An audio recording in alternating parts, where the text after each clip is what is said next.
Em meio a tanta briga com relação aos aspectos econômicos e de saúde da pandemia que assola o planeta inteiro, um aspecto crucial está sendo solenemente ignorado por todos.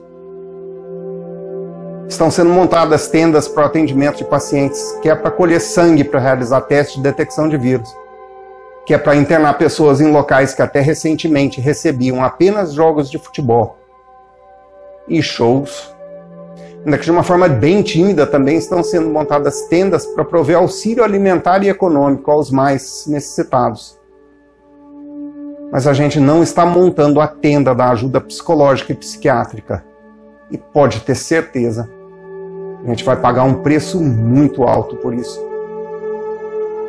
Os primeiros sinais mais evidentes devem iniciar de 3 a 6 meses após o término dessa restrição ao movimento. Uma restrição que não tem precedentes.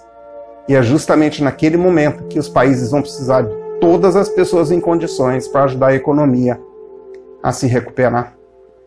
Estima-se que 2,6 bilhões de pessoas, isso é, 1/3 da população mundial, estejam vivendo sob algum tipo de lockdown ou quarentena. Já se sabe, como demonstra o gráfico acima, que durante o confinamento temos um impacto inicial. Passamos por um tipo de lua de mel. Daí vem uma desilusão quando então inicia-se o segundo desastre. Mas os efeitos piores virão um pouco mais para frente. Isso é o que se sabe com certeza nesse momento, que, sem dúvida, vivenciamos o maior experimento psicológico já realizado. Infelizmente, nós, os profissionais que se dedicam a cuidar da saúde mental e emocional da população, já temos uma boa ideia dos resultados que esse experimento, involuntário sim, mas muito necessário, vai ter. No final de fevereiro de 2020, pouco antes de os países europeus implementarem diversas formas de lockdown, a respeitada revista The Lancet publicou uma revisão de 24 estudos que documentavam o impacto psicológico de quarentenas, ou seja, restrições de movimentos de pessoas que podem potencialmente estar expostas a uma doença contagiosa, podem ter. Os achados dessa revisão dão um vislumbre do cenário da saúde mental que está se formando em centenas de milhões de lares ao redor do mundo. Não é surpresa alguma que pessoas em quarentena desenvolvam uma ampla gama de sintomas de estresse e distúrbios psicológicos.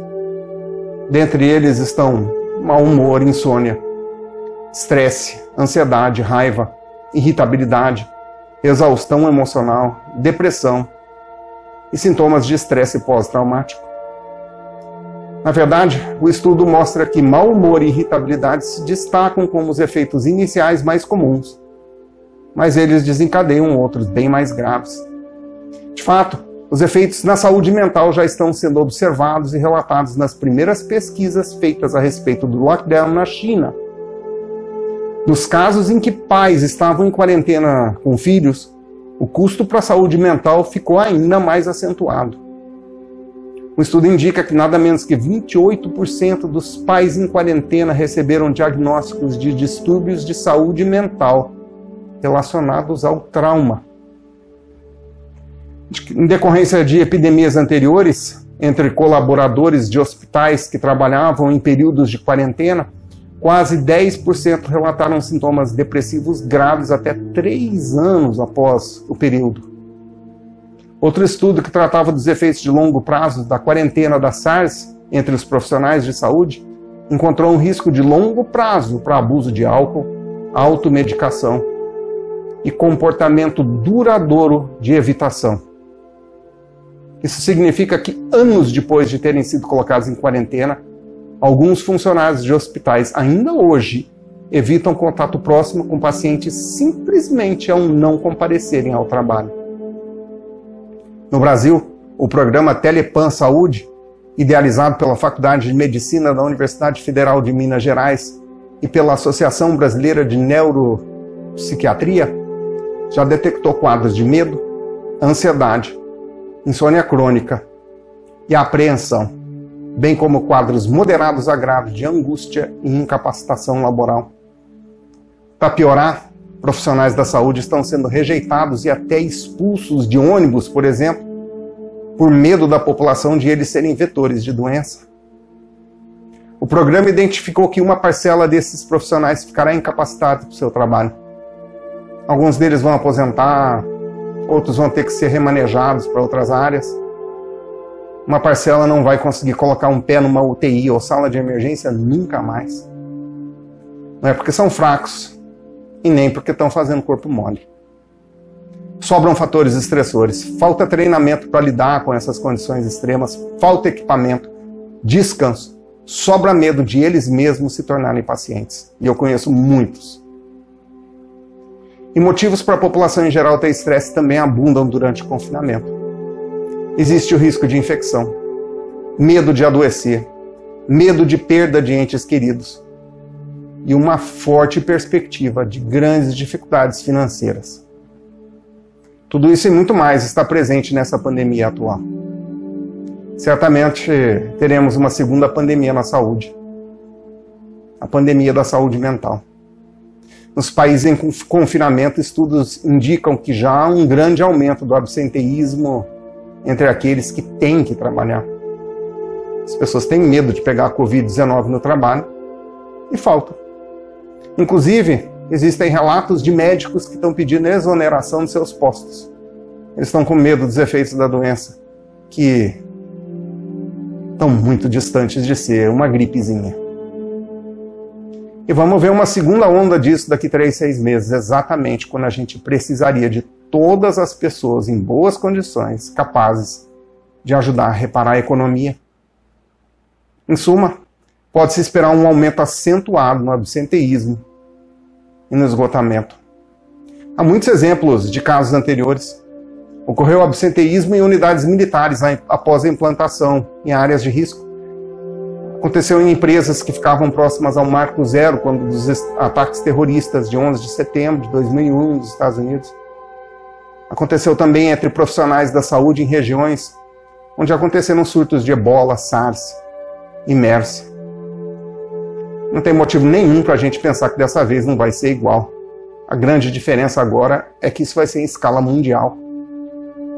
Em geral, a gente sabe que os grupos de risco para problemas de saúde mental de longo prazo serão, primeiro, os profissionais da saúde, que estão na linha de frente. Isso já está na cara, já está evidente. Depois serão jovens com menos de 30 anos de idade, crianças. E, por fim, idosos e aqueles em situação de vulnerabilidade por conta de doenças mentais, deficiências e pobreza. Isso não é surpresa para ninguém que lida com a saúde mental, na verdade. A gente já conhece os danos de longo prazo decorrentes de desastres e os sintomas deles são aceitos no campo da psicologia do trauma há décadas. Esses insights não são nada novos. E apesar disso, e mesmo com isso, a enorme escala dos lockdowns atuais é. Dessa vez o marco zero não é uma vila, cidade, uma região que está em quarentena. Um terço da população global está lidando com esses fatores estretores intensos. Para muitos isso pode parecer bem secundário no momento, mas a gente precisa agir agora para mitigar os efeitos tóxicos do lockdown.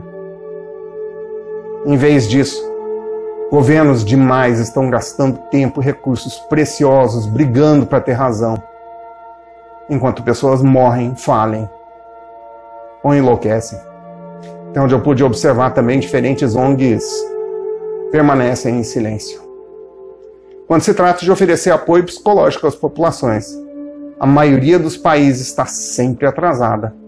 E no caso do novo coronavírus, não é e nem vai ser nada diferente. Da minha parte, espero que todos acordem, que venha ajuda. E eu não gostaria de ver essa ajuda chegando tarde, muito menos nunca. Estejam todos bem, estejam seguros.